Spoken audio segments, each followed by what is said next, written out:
It's day 9 of working on my checkerboard quilt, and today started off with lots of hand quilting. I started off by making my stitches way too close together, and thankfully started spacing them out after this, and it made a lot more sense and looked a lot better. This is also the point at which I realized that hand stitching this entire quilt was going to take way too long, and I just don't have the patience for that. I know quilting is supposed to be therapeutic and cathartic and intentional and slow, and this was definitely all of those things. Unfortunately, something that I've learned about myself along this process is that I am not somebody who's a fan of projects that take a very long time.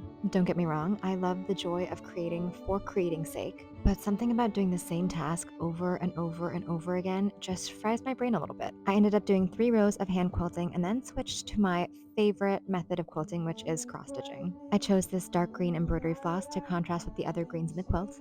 Then it was time to cut my quilt down to the size of the quilt top, and this process was a little finicky because my quilt top was clearly uneven to start. I did end up having to leave some of the batting peeking through on one side of the quilt, but that will be covered up by the binding. This quilt is definitely giving more optical illusion than perfect checkerboard, but I'm leaning into the imperfections and just enjoying this process because there's no way I'm redoing this. Come back for day 10.